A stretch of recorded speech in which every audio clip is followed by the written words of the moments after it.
시리즈 5번째 시간입니다. 말씀과 승리. 여러분 우리가 왜 예수 믿는 사람들에게 이 땅에 있어서 이렇게 영적 전쟁이 있을까? 그건 뭐냐면 이 땅은 뭐냐면 우리가 잠시 있는 곳이고 완성된 나라가 아니에요. 그래서 이 땅은 하나님의 나라와 사단의 나라, 즉 악의 나라가 이 충돌하는 하나의 전쟁터와 같은 거예요. 여러분 사단의 공격 대상은 누굴까요? 하나님의 백성들이에요. 여러분 사단이 자기 백성들을 공격하지 않아요. 잘. 그 사람들 공격할 이유가 없잖아요. 그러니까 사단이 공격하는 대상은 누구냐면 하나님의 백성들이에요.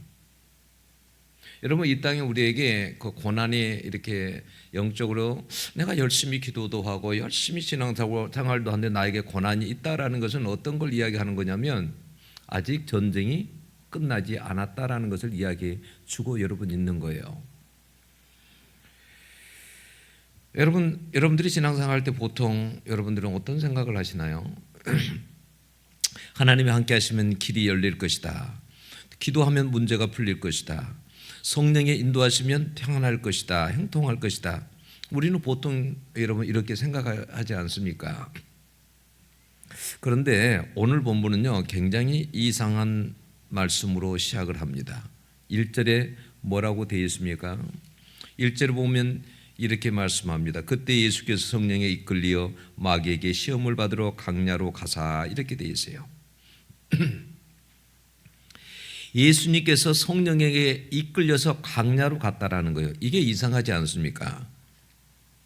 성령께서 예수님을 어디로 인도하셨습니까? 강야예요. 여러분 평안한 곳이 아니에요. 광야란 말이에요. 고난이 있는 곳이에요. 형통이 아니에요. 시험의 자리입니다. 우리는 가끔 우리가 고난 가운데 있었을 때 이런 생각 자주 하죠. 강야가 오면 이게 하나님이 나와 함께 하지 않는 것 아닐까? 하나님이 안 계신 것 아닐까? 어려움 오면 이런 생각하시죠. 여러분 왜 기도했는데 더 힘들어질까요? 왜 믿는데도 인생이 꼬일까? 그런데 오늘 성경은 반대로 말합니다. 때로는 하나님께 직접 우리를 강야로 이끄신다는 거예요. 여러분 왜예요? 왜 그렇습니까? 여러분 강야에서는 그 사람이 이 말을 우리에게 갖다가 우리에게 비유하면요 이런 말이 되는 거예요. 너가 정말 하나님의 아들이 맞아? 하나님의 자녀가 맞아? 근데 너가 왜 그렇게 배고파야 돼? 하나님의 아들이라며. 그러면 하나님의 아들이면 하나님이 먹여줄 거 아니야. 배는 안 고파야지. 너가 하나님 자녀 맞아? 하나님이 사랑하시면 왜 너에게 이런 일이 생기냐? 기도했는데 왜 너가 하나님의 아들이라면 왜 이게 안 바뀌는 거야? 이렇게 사단은요 여러분 정체성을 흔들어요. 네. 특별히 우리가요 약할 때 예수님이 금식하고 얼마나 배고팠겠어요, 그죠? 근데 그럴 때 와서 정체성을 흔드는 거예요. 우리도 마찬가지. 우리가 약한 가운데 있을 때 어떤 약한 것을 있을 때 그때 우리의 정체성을 흔들어요. 너가 진짜 하나님의 아들 맞아? 하나님의 아들이라면 그럴 수 없지. 하나님의 자녀라면 그럴 리가 있겠어. 야, 이럴 때는 너를 하나님이 보호해야지. 정체성을 흔드는 거예요. 사단은요 그런 상황을 가지고 하나님의 사랑을 의심하게 만듭니다. 여러분 이 4장에 오기 전에요 3장에서 마태복음 3장 17절에서요 거기에 보면 세례를 받으시잖아요. 그때요 하늘에서 들리는 소리가 뭐였어요? 이는 내 사랑하는 아들이요 내 기뻐하는 자라고 그랬어요. 하나님께서 분명히 뭐라고 그랬어요? 내 사랑하는 아들이라고 한 거예요. 내 사랑하는 아들이라고 했어요. 그런데 4장에 와서 어떻게 사단은 그걸 가지고 그 정체성을 가지고 흔드는 거예요. 그걸 시험해 보겠다라는 거예요. 우리가 욥기도 마찬가지가 아니에요? 욥기도 정체성을 흔드는 거죠. 너가 이래도 하나님 믿을 수 있어?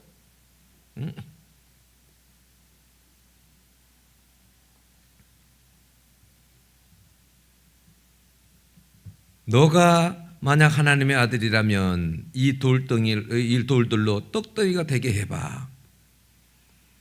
그때 여러분 예수님이 뭐라고 말씀하세요? 신명기 8장 3절의 말씀을 말씀하십니다. 기록되었으되 사람이 떡으로만 살 것이 아니요 하나님의 입으로부터 나오는 모든 말씀으로 살 것이라. 여러분 이 말은 떡이 필요 없다고 하신 말씀이 아니에요. 여러분 떡은 반드시 필요합니다. 우리가 먹고 살아야 되잖아요. 이 말은 떡은 배를 채우지만 영혼을 살리지는 못한다는 말이에요. 그러니까 예수님은 나는 떡을 위해서 온 것이 아니다라고 말하는 거예요. 먹고 사는 것보다 하나님의 말씀으로 나는 살 것이다. 여러분 이스라엘 백성들이 광야에서 훈련할 때 어떤 훈련을 하나님께서 하신 걸까요? 말씀으로 사는 것을 훈련하신 거예요. 가산 보면 그러잖아요. 막 물이 부족하고 먹을 것이 부족하잖아요. 그러는 중에서도 하나님의 말씀만을 기억하고 살라라는 거예요. 그 훈련을 하시는 거예요. 광야에서. 여러분 우리 예수 믿는 사람들은요 말씀으로 사는 사람들이에요. 이게 우리 정체성이에요. 말씀으로 사는 사람들이에요. 우리는 세상의 어떤 가치관으로 사는 것이 아니고 세상 말에 의해 사는 것이 아니고 오직 하나님의 말씀을 가지고 진리의 말씀을 가지고 사는 사람들이에요. 여러분 그 다음에 마귀가 예수님을 어떻게 해요? 성전 꼭대기에서까지 데리고 가서 거기에서 어떻게 뛰어내리라고 그러잖아요. 성전 꼭대기에 세웁니다. 그리고 말합니다. 너가 만일 하나님의 아들이여든 뛰어내려라. 이번에는요 사단이요 성경을 인용합니다. 시편 91편 11절에 12절에 있는 말씀을 인용한 거예요. 뭐라고 인용했냐면 사단이 그가 너를 위하여 그의 사자들을 명하시리니 도와준다는 거죠. 그러니까 한번 뛰어내려봐. 뛰어내려라는 거예요. 사실요 여러분 이게 사단도 여러분 이걸 아셔야 돼요. 사단이 말씀을 알아요 몰라요? 알아요. 알고 있잖아요. 시편에 있는 말씀을 알고 있잖아요. 사단이 말씀을 모르는 것이 아니에요. 알고 있습니다. 그러니까 여러분 이단에 많이 빠지는 사람들이 왜 많이 빠지냐면 하나님의 말씀을 잘 몰라서 속이면요 사단도 다 말씀 알고 있거든요. 속이면 그냥 넘어가는 거예요. 말씀을 모르기 때문에 그래서요 빠지는 거예요. 사단은요 말씀을요 알기는 아는데요 그 말씀을 애곡합니다. 그리고 순종하지 않아요. 원래 이 말씀은요 시편 91편에 있는 이 말씀은요 하나님의 백성들이 하나님을 신뢰하며 살아가는 자에게 주시는 내가 너를 이렇게 보호하고 약속할 것이다 이런 말씀이에요. 근데 이 말씀을 가지고 여러분 완전히 애곡하고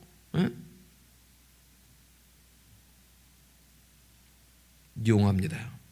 이것이 무서운 거예요. 사단은 절대 말씀을 알고 있지만요 말씀을요 순종하지 않아요. 이용하지만.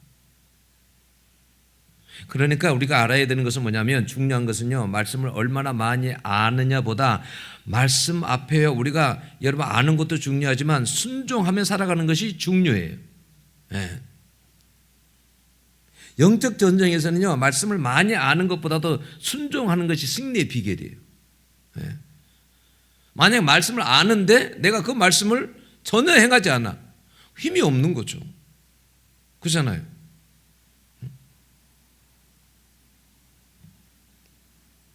사단은요 예수님께 이렇게 말씀하시는 거예요. 하나님이 너를 사랑하신다면 그래 한번 증명해 봐. 뛰어내려 봐. 하나님이 받쳐주실 거 아니야. 너가 한번 많은 사람들 앞에서 기적을 보여줘 봐. 그러면 하나님의 아들이라고 믿을 거 아니야. 사람들에게 너가 한번 그래서 인정을 한번 받아봐, 이렇게 말씀하시는 거예요. 근데 그때 여러분 예수님이 뭐라고 그랬어요?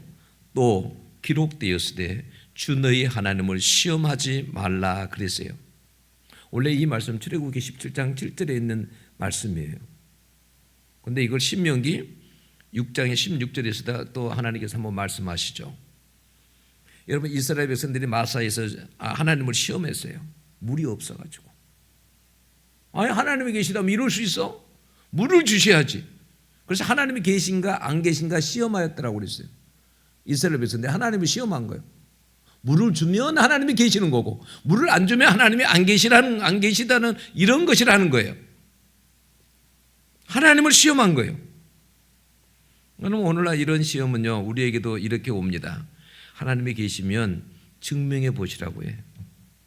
내가 원하는 때에 원하는 방법으로 응답하셔야 믿을 수 있어. 하나님이 나를 사랑하시면 이 정도는 해 주셔야지.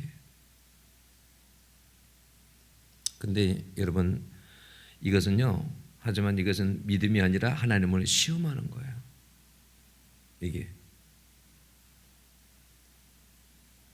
예수님은요 여기에 대해 아주 짧고 정확한 말씀으로 여러분 물리주십니다. 얼마나 여러분 얼마나 놀랐습니까? 이 짧은 이 말씀을 가지고 사단에게 말할 때요, 사단이요 더 이상요 공격하지 못하고 못합니다.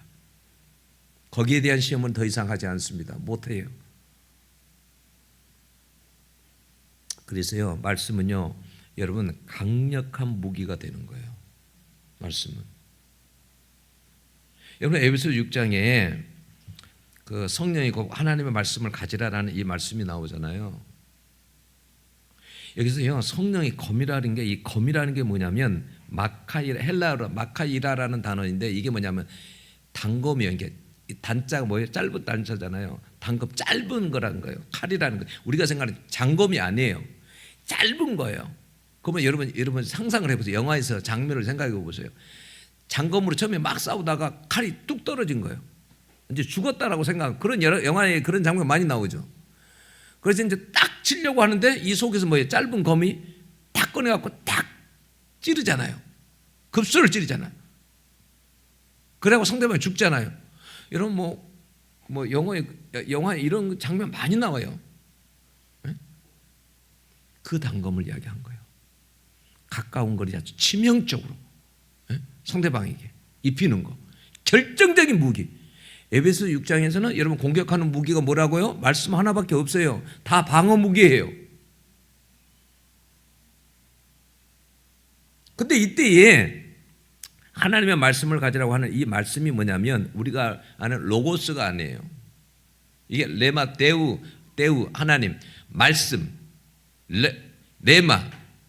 레마라는 이 말씀은 레마라는 이 말씀이 어떤 의미냐면 이 기록된 이런 말씀이 아니라 하나님께서 뭐예요?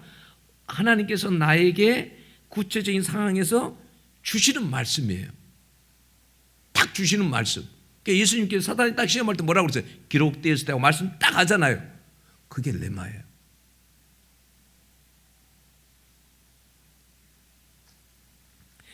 여러분 우리가 하나님을 믿을 때 신앙생활할 때 사단이 우리에게 와가지고 다가옵니다. 때로는 우리에게요 거짓말로 말하고요, 우리에게 두려움을 주고요, 낙심을 주고요, 정죄를 해요.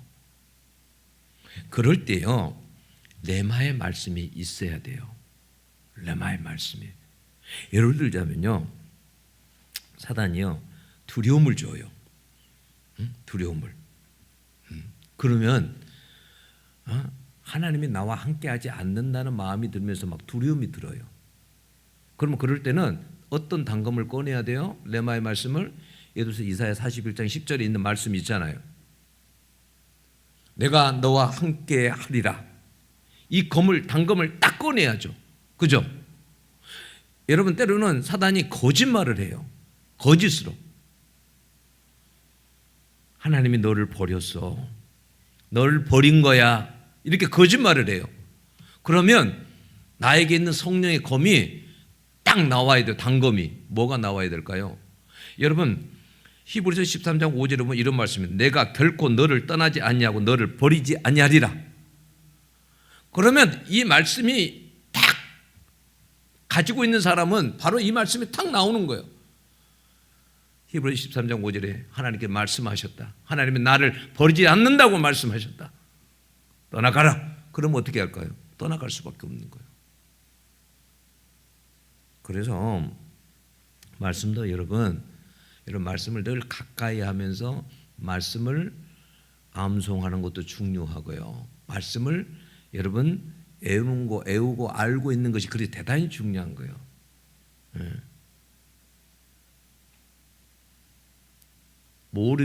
말씀을 모르면 말씀의 무기를 사용할 수가 없어요. 이 말씀을 모르면 말씀의 무기를 아주 상대방에게 치명상을 입히는 그 말씀의 무기를 사용할 수가 없어요. 말씀을 모르면. 그래서 말씀을 가까이 해야 되는 거예요. 말씀을 알아야 되는 거예요.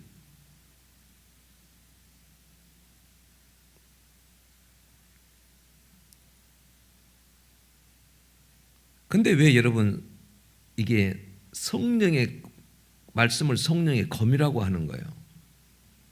왜 그럴까요?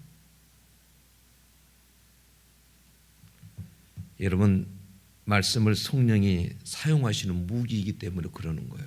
그래서 성령의 검이라고 하는 거예요.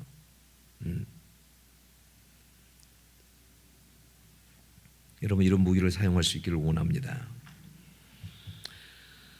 마귀는요, 예수님에게요, 천하만국과 그 영광을 보여주면서 이렇게 말합니다. 만일 내게 엎드려 경배하면 이 모든 것을 너에게 주리라 그래요. 여러분, 이 시험의 핵심은 뭐냐면 예배예요. 예배. 나에게 한 번만 절하면 영광을 주겠다라는 거예요. 여러분, 누구한테 절한다는 것은 뭐냐면 우리 신 앞에가 절하잖아요. 그죠? 신들 앞에가 절하잖아요. 앞짝 엎드려서. 그러니까 그게 경배하고 예배하는 거예요.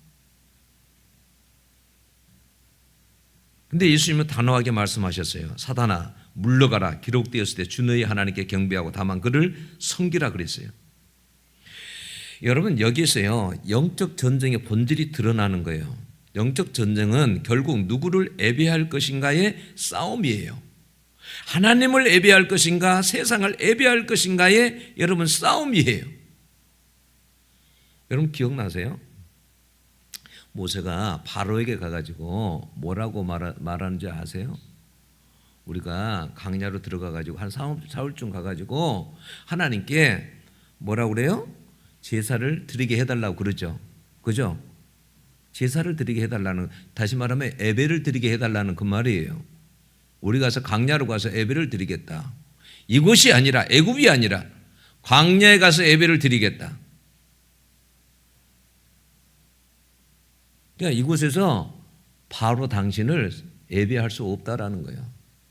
이곳에서.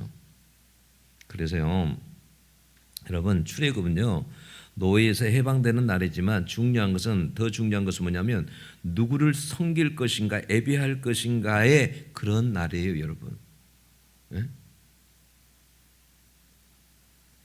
하나님께 예배하는 백성으로 회복되는 사건이 여러분 출애굽 사건이에요. 이스라엘 백성들은 애굽에서 누구를 섬기며 살았어요?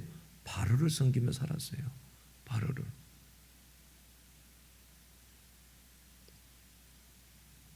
오늘날 우리는 그래요. 우리는 절하지 않는다고 생각합니다. 하지만요, 사람들은 돈 앞에 무너지고요, 인정 앞에 무너지고요, 성공 앞에 무너지고요, 사람 시선 앞에 무너집니다. 무엇을 위해서 양심을 포기하고 말씀을 포기하고 예배를 포기하느냐, 그것이 그 사람이 누구를 예배하는지 여러분 보여주는 거예요. 여기에 여러분 중요한 질문이 있어요. 예수님은요, 그런데요, 지금까지 이렇게 쭉 보면 여러분들이 예수님의 시험에 대해서 이렇게 보면서 여러분에게 한번 대답 한번 해보세요. 예수님은 왜 말씀만 사용했을까요? 왜 예수님이 시험 받을 때 말씀만 사용했을까요? 여러분, 능력이 없으셔서 그랬을까요? 절대 아니에요. 여러분 한순간에 예수님이 사단을 다 멸하실 수도 있습니다.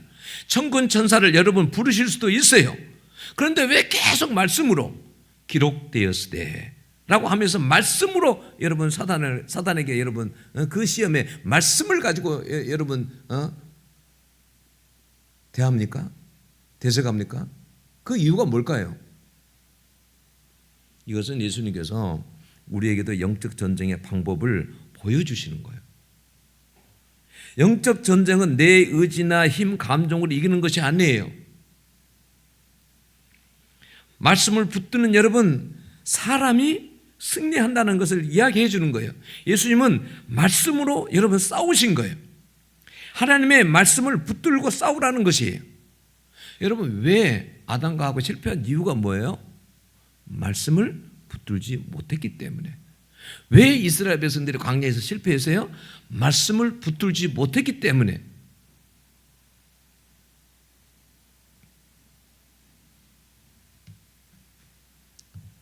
사단은요 말씀을 두려워합니다. 왜 그런지 아세요? 사단은 알고 있어요. 하나님의 말씀이 어떤 말씀인지를 알아요.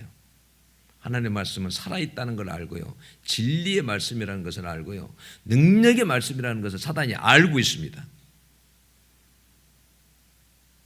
여러분 히브리서 4장 12절에 그렇지 않습니까? 하나님의 말씀은 살았고 그랬습니다. 하나님의 말씀이요 사람에게 다가가면요 그 사람을 살려내기 때문에 사단은 그 말씀을요 막아야 되는 거예요. 그 말씀을요 뒤틀고요 역리용하고요.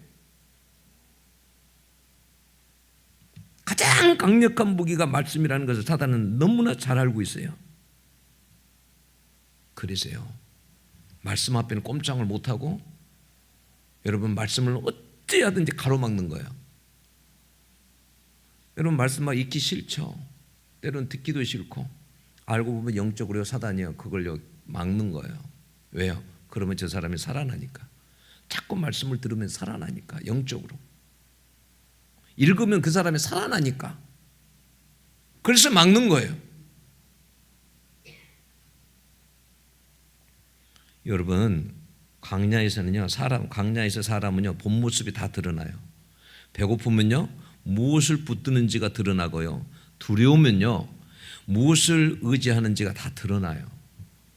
여러분 무너질 때요 누구의 말을 믿는지가 다 드러나요. 저는 어렸을 때 그런 모습을 많이 봤습니다. 큰 막 태풍이 불고 그러면요 나뭇가지들이 막 다 여러분 끊어지고 그리고 막 뿌리가 드러나고 이런 장면을 많이 봤어요. 근데 이상한 것이 있어요. 겉으로는 엄청 커 보이는데요 큰 나무가요 쓰러져요. 근데 보면 참 신기하게 뿌리가요 조금밖에 안 돼요. 그 큰 나무가 쓰러져서 보면 뿌리가 약하면 넘어집니다. 반대로요 작아 보여도요 뿌리가 깊은 나무는 끝까지 버팁니다. 여러분 신앙도 같아요. 광야는요 우리를 넘어뜨리기 위한 것이 아니라 우리 뿌리가 어디 있는지를 드러내는 자리가 광야예요. 광야에서 보면 알아요. 예수님은요 광야에서 기적을 붙으신 것이 아니라요 말씀을 붙으셨어요.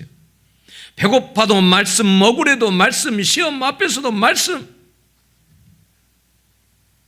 그리고 결국 승리하셨습니다. 예수님은요 시험 직후요 바로 공생의 사역으로 들어가잖아요. 그죠? 공생의 사역 시작 전에 뭐예요? 시험을 받으신 거죠. 즉 광야의 여러분 시험은 뭐냐면 준비 과정이에요. 공생애를 위한 준비 과정이에요. 여러분 사단의 시험도 못 이기는데 어떻게 공생애를 할 수 있습니까? 사실 수 있습니까? 여러분 왜 때로는 우리를 광야에 두신지 아세요?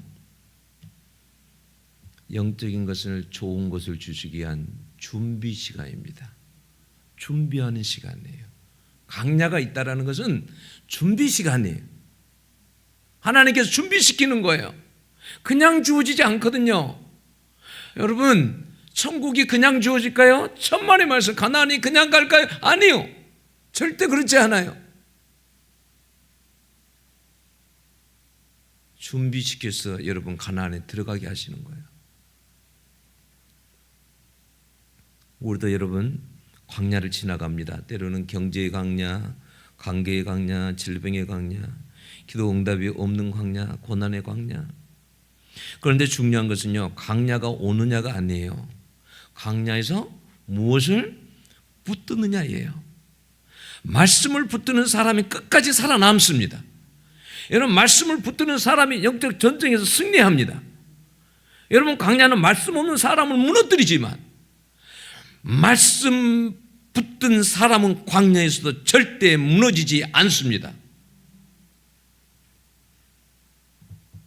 여러분, 11절은 뭐라고 그래요? 예수님께 말씀을요, 끝까지 말씀을 가지고 기록되었을 때 말씀으로 가지고 사단을 대적하잖아요. 그때 11절에 마귀는 예수를 떠나고 그래요. 떠났대요. 더 이상 이길 수가 없는 거예요. 광야가요, 승리를 빼앗는 것이 아니라 말씀을 놓칠 때요, 승리를 빼앗기는 거예요. 여러분, 말씀은요, 강력한 여러분 무기예요. 영적 전쟁에 있어서. 말씀이 없으면요, 승리할 수가 없어요. 영적 전쟁 중에서도 말씀으로 승리하시는 여러분들이 될 수 있기를 원합니다. 기도하겠습니다.